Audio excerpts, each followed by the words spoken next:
জীবনের প্রতি অভিযোগ ঠিক তখনই আসে যখন জীবনের কোনো প্রাপ্তি থাকে না, যখন কাছের মানুষগুলোর অবহেলা করে, ঠকায়।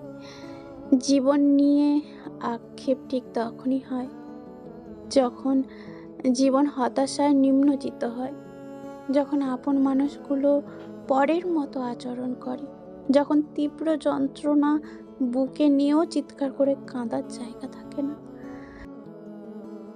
জীবন বড়ই অদ্ভুত, কাউকে আজন্ম কাঁদায়, আবার কাউকে হাসায়।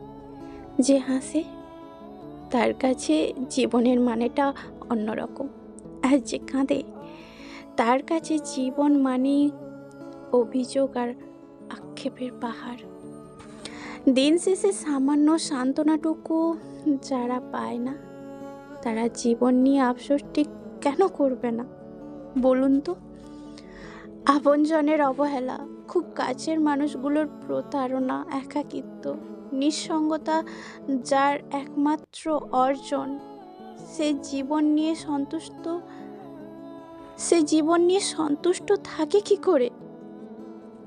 আজন্ম বিশ্বাস আর ভালোবাসা পেতে মরিয়া হয়ে থাকা, সামান্য একটু গুরুত্ব কিংবা সম্মান যে আশা করে, তার কপালে যদি সেটুকুও না জোটে, তবে জীবনের প্রতি তার একরাশ অভিযোগ থাকাটাই তো স্বাভাবিক। কিছু কিছু মানুষের জন্মই হয় সারা জীবন শুধু দুঃখের সাথে লড়াই করার জন্য, আর এই লড়াই করে করে ক্লান্ত হয়েও একটু বিশ্রামে থাকার জোর নেই তার। বেঁচে থাকতে হলে মরতে মরতে বাঁচতে হয়, আর যে মরতে মরতে বাঁচে তার কাছে জীবন বড়ই বিচিত্র এবং কঠিন।